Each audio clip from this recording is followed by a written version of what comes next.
Hey everyone, welcome back to another 31-minute podcast. Here we are, Jordan, excited. This is very exciting, actually. With Olivia Arezzolo. Is that right? You did really well. Thanks. Thanks for having us. Thank you. Thank you for having me, and thank you for enjoying my abode. So good. We're down at Bondi, looking across Bondi Beach, where I do the Bondi to Bronte all the time. So I've got a lot of questions about sleep. So someone referred me to you. I wowould love to know who referred you. I have it. They messaged me today as well. Really? They said, you're seeing Olivia. Yeah. Really? I think they said, because I was having a lot of trouble with sleep for a long time. And that's a story I'll talk about during this thing. But someone said, you have to speak to this lady. She is the best. And I hadn't heard of you before that. But since researching you, you seem to be doing very well in this field. I'm honoured. So, yeah. What made you get into it? Because sleep's like so important, but I think so many people don't understand it. So my mission was to help everyone feel their best inside and out. And I knew that in order to do that, I needed to study. So I studied a Bachelor of Social Science Psychology, Certificate of Sleep Psychology, Diploma of Health Science and Nutritional Medicine, and Certificate 3 and 4 in Fitness. My approach was if I had underpinnings of psychology, sleep psychology, nutrition and fitness, I could help in a holistic way. However, it eventuated. I wasn't sure exactly how I was going to help, but when I started doing my wellness coaching, it just so happens that people needed the most help with sleep. Yeah. So it's like I didn't choose sleep, but I wanted to help people and people needed sleep. So that's why. So what makes people not sleep? Let's start there. So let's say, because I understand this personally, Jordan used to say to me, mate, do you ever sleep? But, you think you do, but I don't think a lot of people actually get enough sleep or the right sleep. I'd 100% agree with you there. Yeah. So there are key behavioral and key biological sleep saboteurs at play. The ones that usually trip us up more so are I guess it depends on the individual, but the behavioral sleep saboteurs, devices, blue light, like the beautiful blue lights that are shining bright right now. Yeah. Alcohol, caffeine, stress is a really big one as well. Sleeping in, insufficient light in the morning, a altered sleep schedule. These are like just night shifts, things like that. Yeah. Can I ask about caffeine? Sure. Because I never used to drink any caffeine at all, and I started drinking taking some pre-workouts. Sometimes they don't agree with me, can't sleep properly, toss and turn. And then I sometimes drink this other drink, well, we all do, this less caffeine one. You think it's all right, but how does caffeine last in the body? Like what happens there? Okay, so what happens is caffeine suppresses a hormone called adenosine. Adenosine promotes sleep. Adenosine builds up through the day, and the more adenosine we have in our body, the tireder we become. It only clears out when we sleep. When you have caffeine, it suppresses these hormones. So that's why suddenly you forget that you're tired until the effect of caffeine wears off, and then you've had more adenosine build up in the body. You feel more tired and you just, that's why you get the caffeine crash. Right. Yeah. I love this. Yeah.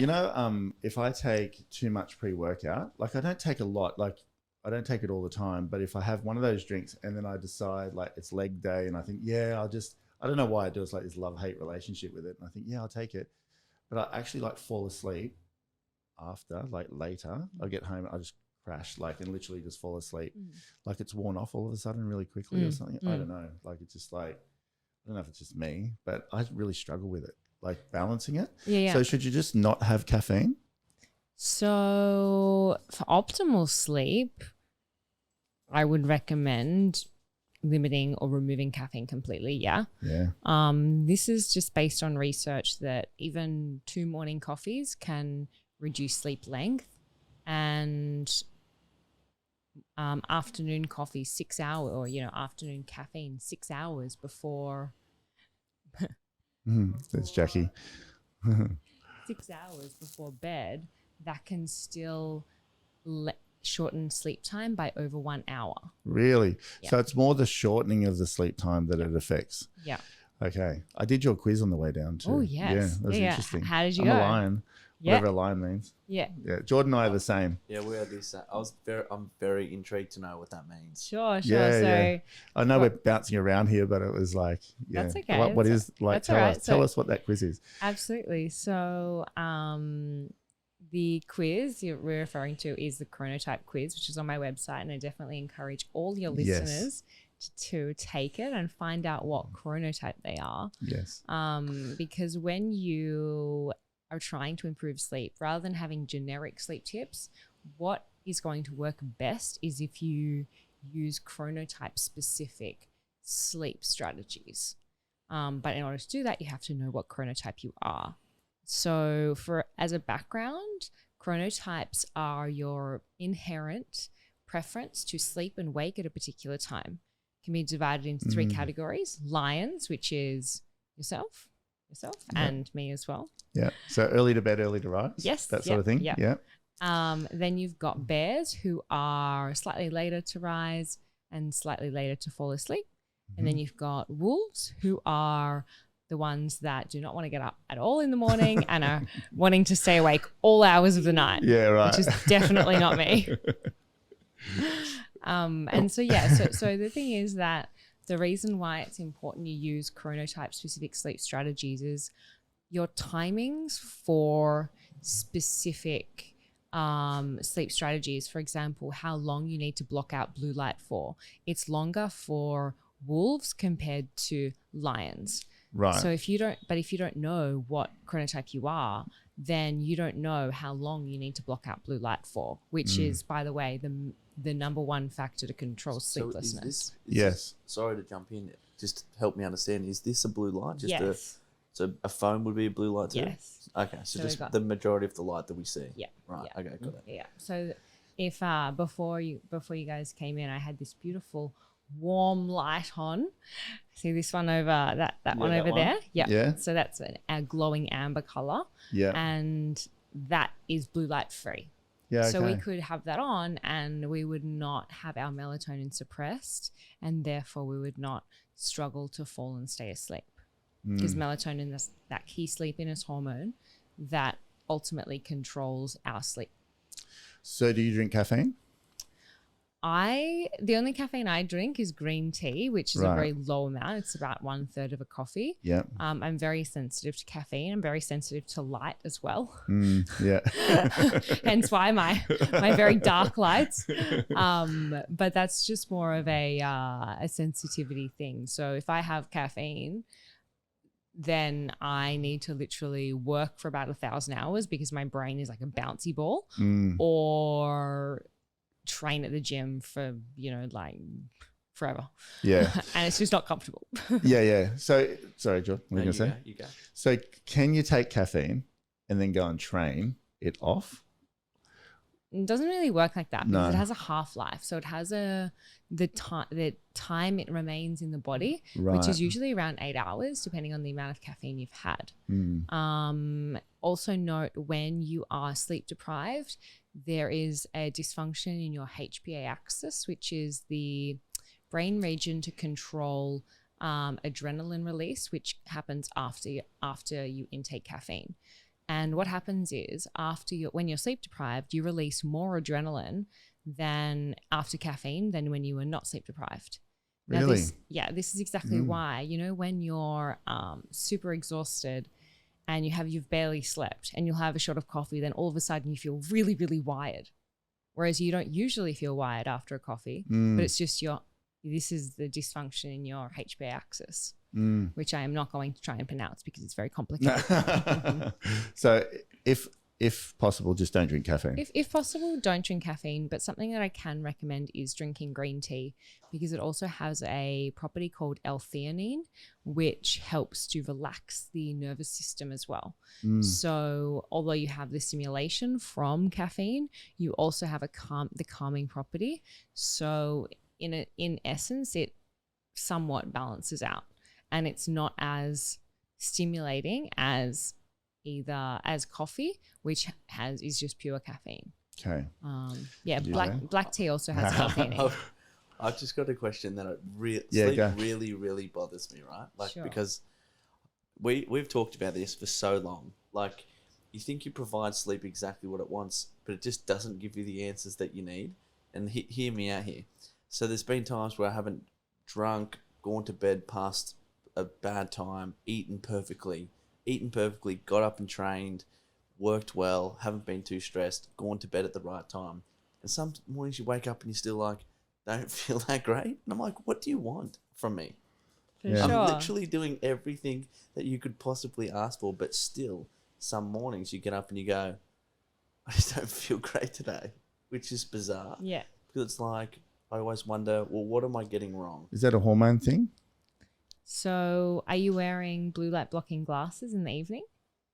No, this is the first I'm hearing about that's this now. completely okay. So So I would be on my phone until pretty well the minute I close my eyes. yeah. Okay. So it's like if there's one thing that you're going to do that's going to ruin your sleep, it's expose yourself to blue light beforehand. You can do everything else right.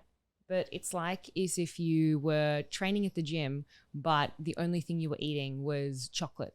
And you're thinking, I'm training at the gym really hard. I'm not getting these results. I'm just getting fat. Like, what is this? It's just like, but your diet.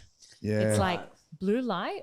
So it controls the circadian rhythm. So Does it? So should I not look at absolutely. my phone in the night this at is all? what I was going to say. Correct. What's your nighttime ritual? So- I need to hear this. So It's a bit the- way different the than thing- ours. It'll make us Yeah. look terrible. The thing is that I want to premise this by saying, it's not reasonable to emit all lights, because it's not just your devices, like these ceiling lights, that's blue light. You need to see. So recommendations, there's blue light blocking glasses you can get. This is what do you do? Like if we Yeah, weren't here, right. would all of these lights be off and just right? Yes, 100%. So just a candle and then Get a candle if I'm feeling fancy. no TV, no TV, no phone. You just like get yourself into bedtime mode. So I have a 1 hour cutoff time.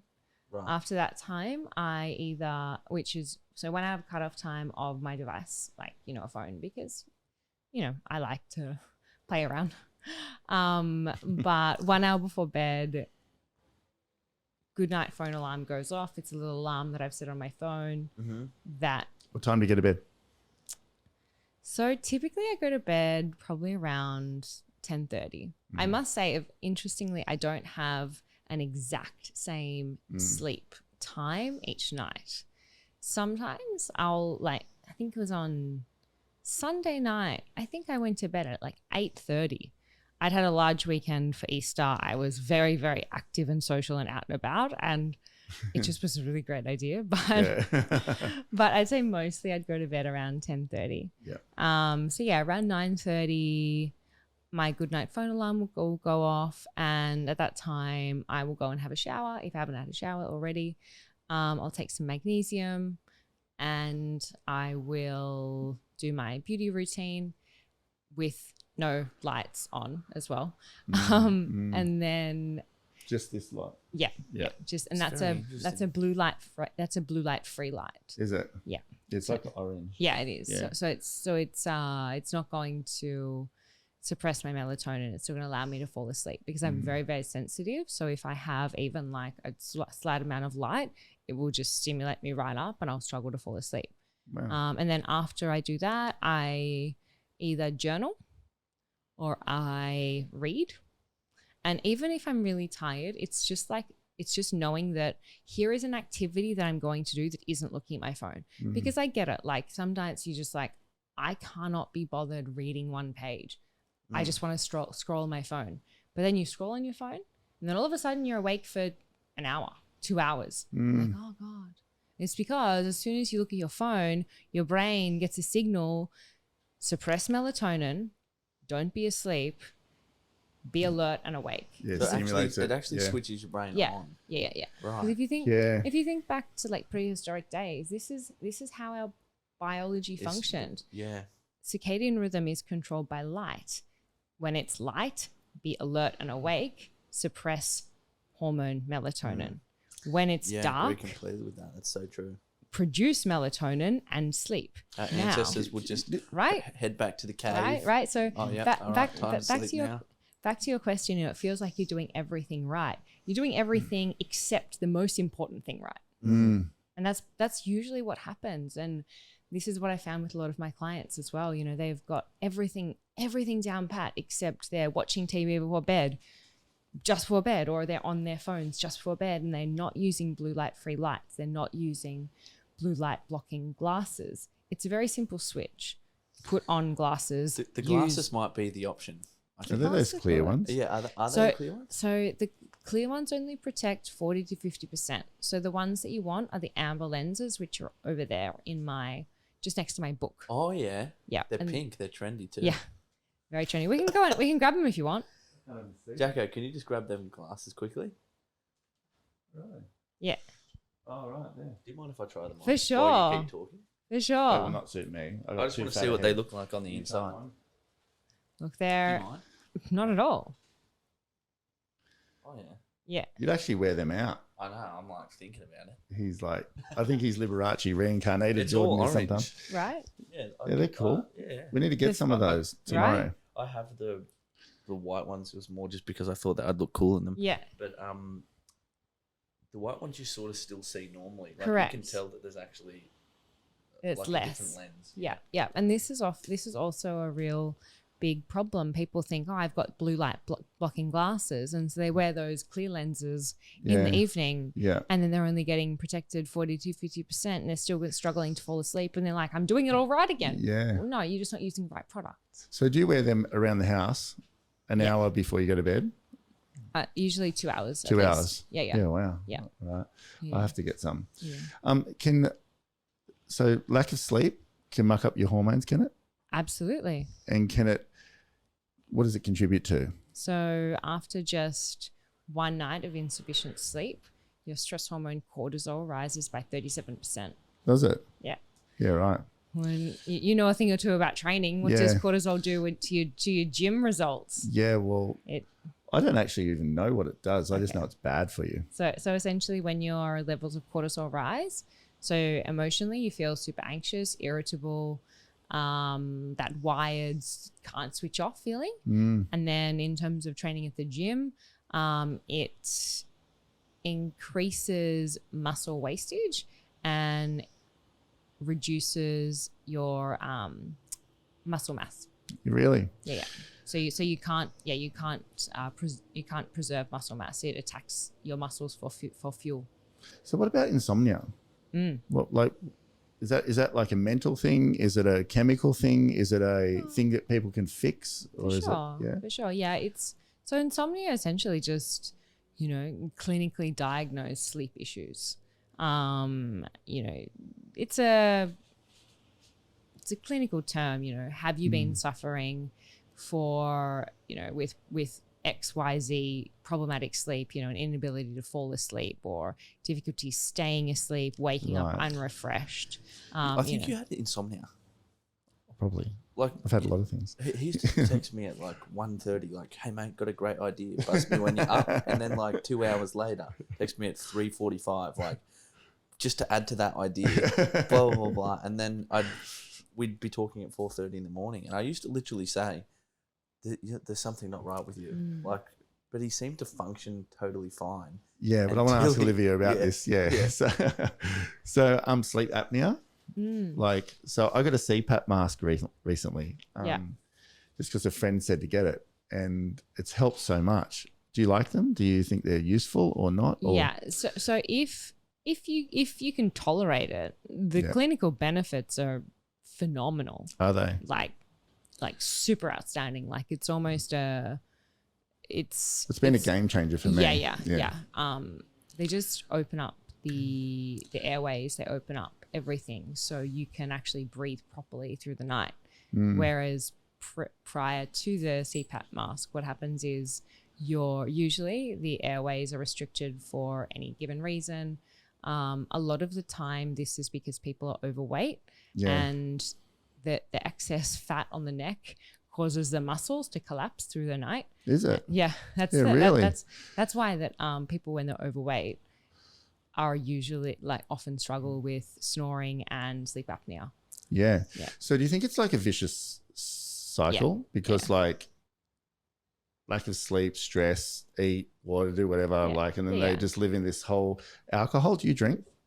Yes, I do. Yes, drink. you do? Yes. Like a lot or a bit or I wouldn't say I'm a booze hound. But do you think I like a few glasses. Yeah. Don't get me wrong. Yeah. So alcohol and sleep, fine? Like as in for not people? Probably not, no. But you got to enjoy your life, Just so it's funny, you know, people are like, oh, you must sleep well every night. It's like, well, no, but if I don't sleep well, I know why. Yeah, right. Right. So how bad is it to go out on a Saturday night, stay out really, really late, and then are you just playing catch up the entire week? Like, when does your body actually adjust back into the zone that it should probably be in? You know, some people go out on Thursday before you start feeling good again. They don't do the amount of drugs that you do, Jordan. Yeah.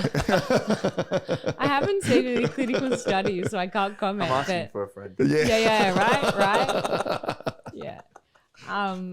You know, I think so. There was this research paper that found like 97% of people who drink alcohol experience disrupted sleep, and of those individuals, 75% wake too early through the night.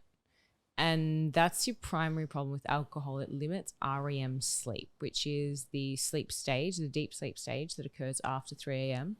So I don't know if you've ever noticed that after you go out drinking, you often wake dying of thirst around 3, 4, 5 o'clock, right? That's so true. Yeah, and that's because that's when REM sleep dominates, but alcohol prevents your body going into REM sleep. So it tries to move in through these sleep stages, which it goes from light sleep to deep sleep. And then as soon as it gets to deep sleep, which is REM sleep,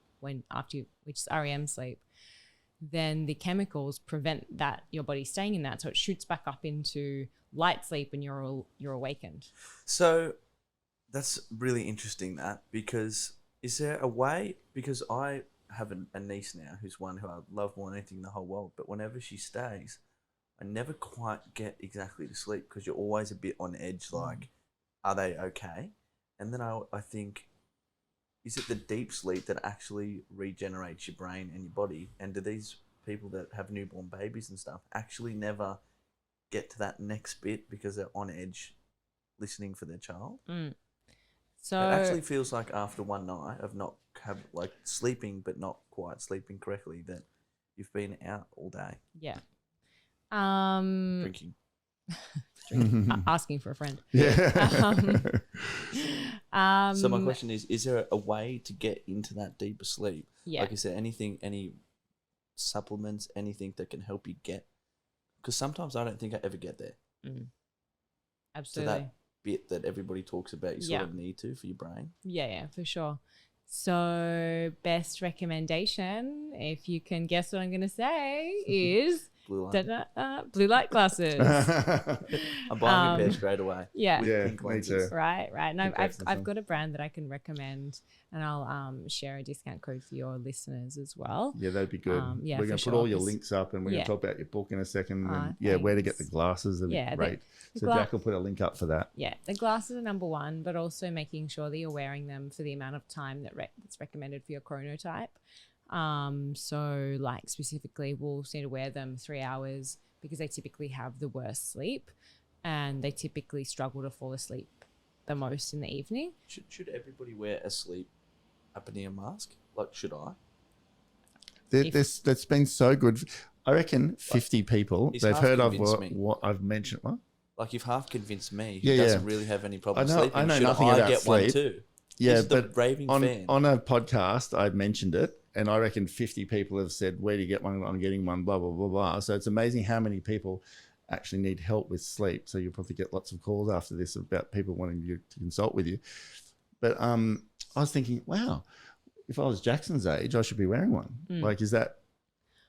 You wear a CPAP mask if you have sleep apnea. Yeah, right. It's probably not. That makes sense. Yeah, it's probably not like a go-to, just a general sleep I thing. half think Matt's going to wheel around his house with the tin and the mask on just to do normal life things. I put it on and watch TV now. Like, I just love it that much. Oh, it's fantastic. The best. Just pumps oxygen in. I love it.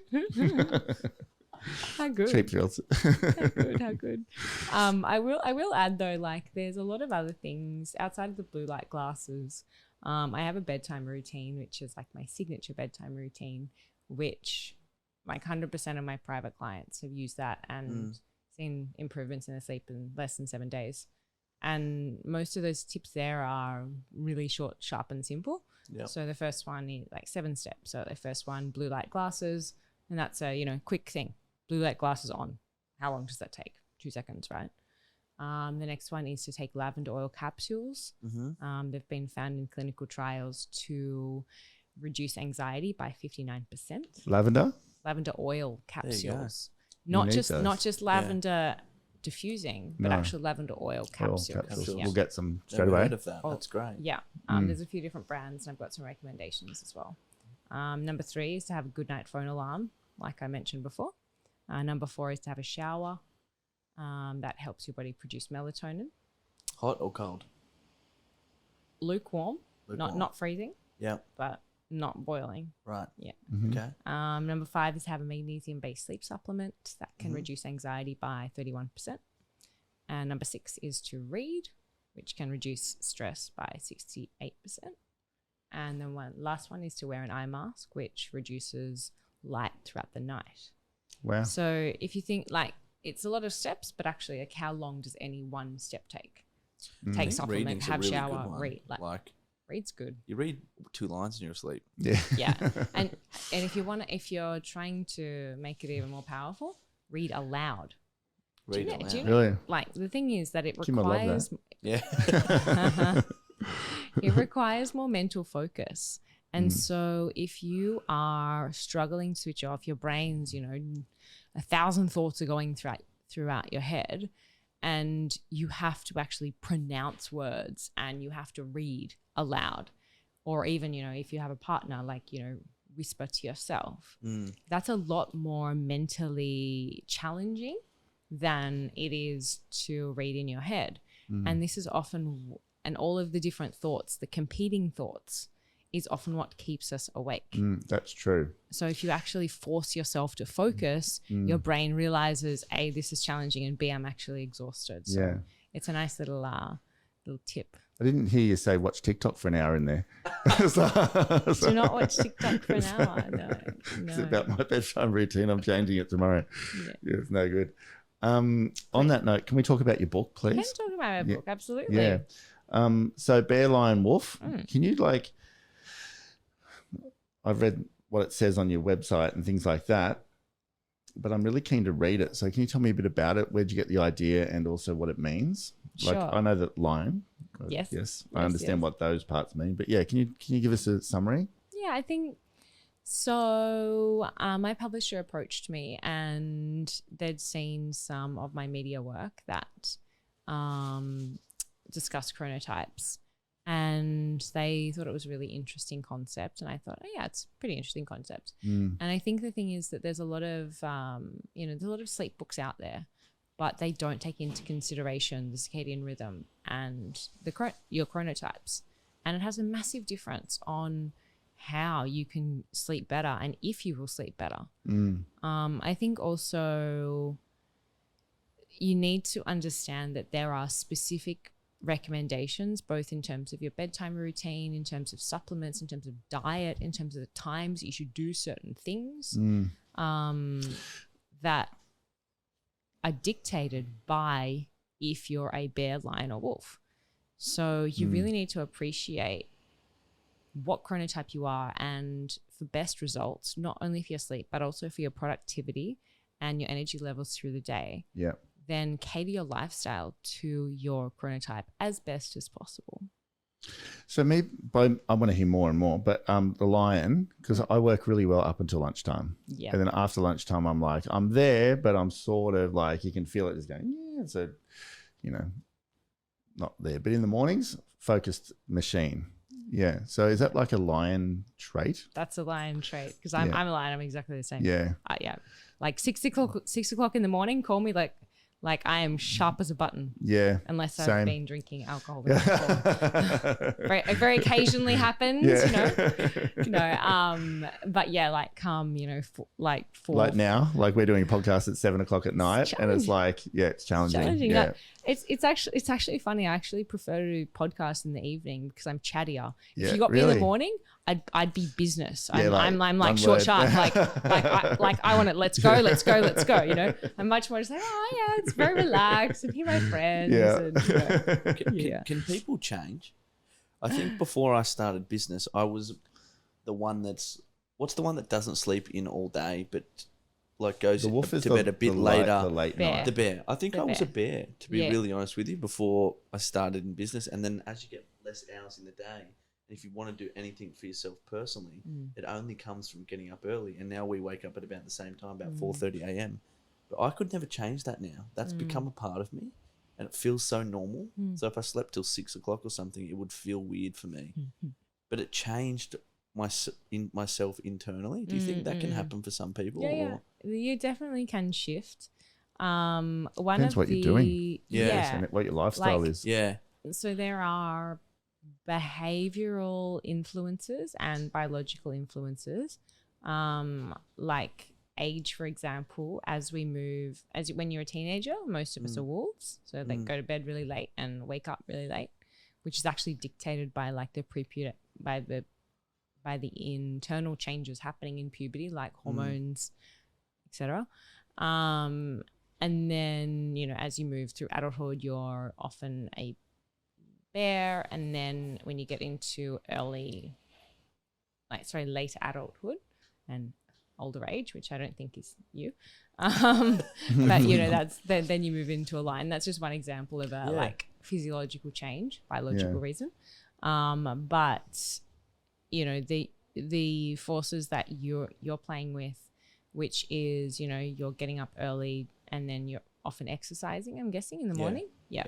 So that's a really strong Zeitgeber, which is a factor to control your circadian rhythm, as is light. So if you're exposing yourself to bright light in the morning in the gym and you're exercising, that's really going to suppress your melatonin levels and really early, which means that earlier in the evening that night, you're going to produce melatonin because it operates on a 24-hour cycle. Right. So yeah, you definitely can shift chronotypes depending on what you're doing, and your patterns. And so I think that's quite. I have one more quick question because I just thought of it, and then it's all yours. Is napping during the day good? Because Matt goes and just has random naps during the day. Is it good or not? Like 20 minutes and then like 10 minutes. Not even, 10 minutes. Yeah. So So there was a study that found that by napping improved productivity by 34%, which is promising. But the thing is that nap was 26 minutes. So I have a 3-step plan to maximize your nap and make sure that you get the most out of your nap. 1 is keep it short, less than 30 minutes, which sounds like you are. 2 is keep it dark, wear an eye mask because this helps your body produce melatonin. And then 3 is keep it early. You want to finish the nap before 3:30. Because remember when the first question you asked us about caffeine, and I mentioned that adenosine help promote sleep.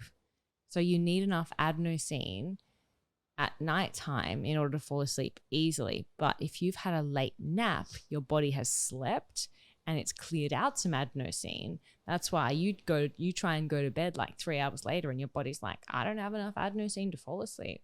I'm going to just stay up for a while longer. So important, this stuff, to perform. It's very important to perform. We're all trying to perform. Yeah. One question before I want to go back to the book for a sec. In the sleep cycles, you keep saying circadian rhythm. Yes. What is that? Like as in the night, you start shallow sleep and then what happens? Yeah. So a circadian rhythm and a sleep cycle are 2 separate constructs. Okay. But a sleep cycle is just essentially moving from light sleep to deep sleep to light sleep. So that's light sleep is like stage 1 non-REM sleep. Then you go into stage 2 non-REM sleep. Then in the early part of the night, you go into slow wave sleep, and then you go back up to stage 2 and then back up to stage 1. Whereas in the later part of the evening, usually after 3 a.m., you move from stage 1 to stage 2 non-REM sleep, then into REM sleep, and then back up to stage 1 non-REM sleep. Okay. Yes. Cool. Thank you. I just wondered what that was. Yeah. No worries. I also wanted to mention that so alongside my book, which I think is going to be really helpful for your listeners and anyone wanting to sleep better, I've just created an online sleep course. Oh, have you? Which is, it's called. So where do they find you? Tell us. So my online sleep course is called Sleep School. Yeah.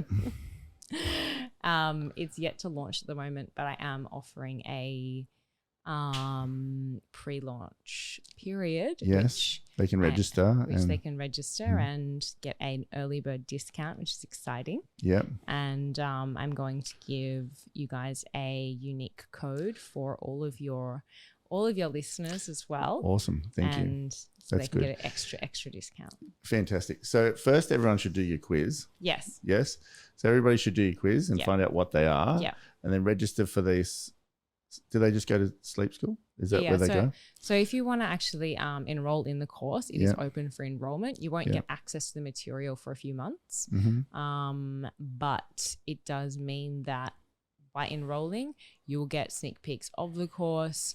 You will get some bonuses along the way as a thank you, and you'll get an early bird discount, which is always nice.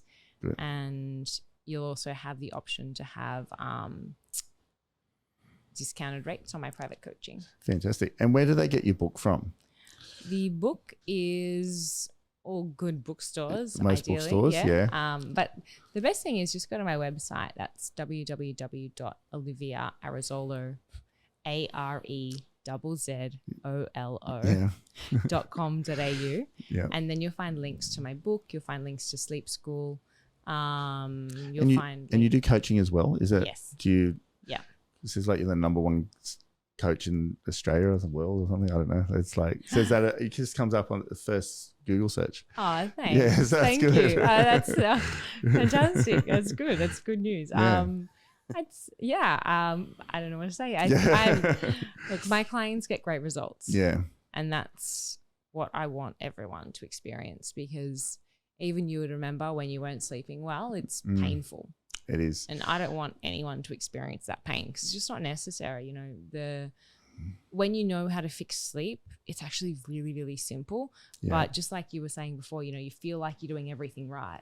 And then you come to me and like, that took me 2 seconds. Are you doing the main thing wrong? Like they're often really simple switches. And that's why like my clients get good results really fast. And that's what I want, because if you've got a problem, you want it fixed today. Yeah, for sure. Sleep included. And I think like speaking to you, like everyone thinks, oh, you sleep or just sleep a bit better or whatever. But one, it sounds like you got to know how you sleep and then understand yourself a bit better. Like sure. I reckon this has been on your mind for a long time. For a long time. Long time. You're not going to wonder anymore. You need to enroll in her course, Jordan. Yeah, enroll in Sleep School. So, yeah. Matt and I have had this. He used to have it in the beginning of his career, and I've just started to happen. It's starting to happen for me now sometimes. But I get restless legs really bad, like really, really, really bad, like to the point where I actually lose control of them. Yeah, right. It's when I've got a lot on my mind, but like they're literally in the bed, like, yeah. But then they will just go and come back sometimes. Interesting. And actually sends me crazy. You actually really need help with sleep. Yeah, you do. I feel like properly. I feel like you really need. bad. I feel like we need some. I almost drug myself to and go to sleep every night, pretty much. Yeah. You need to enroll in sleep school. You need to take my quiz. You need to come to me for private coaching. All of I'll be the number one student. You're the only one that'll fail the quiz. No, this has been great. Thank you. Yeah. So I suggest everyone buy this book. Everyone enroll in the course. Do the quiz. Yeah, I think sleep is where it's at. Everything I talk about, I always say, unless you have good sleep, don't bother with the rest, because it all really comes from that. Because if you're in a business or you're dealing with people or just life, you got to have your tanks full. And if you do, life just seems to go better. It does. So any last tip? Any last question? No? I think the actionables you've given, take the quiz Yeah. if you like the quiz. Consider sleep school. Yeah. Consider private coaching. Read the book. Read the book. Yeah. There's some good options. I think so. But I think number one is take the quiz. Yeah, take the quiz. Take the It's quiz. easy. What, 5 minutes? 2 minutes. 2 minutes, yeah. Yes. And we'll put all the links up for Olivia. And it's Yeah. been great. Thank you so much. Appreciate it. Pleasure. You're the best. Thank you. Thank you.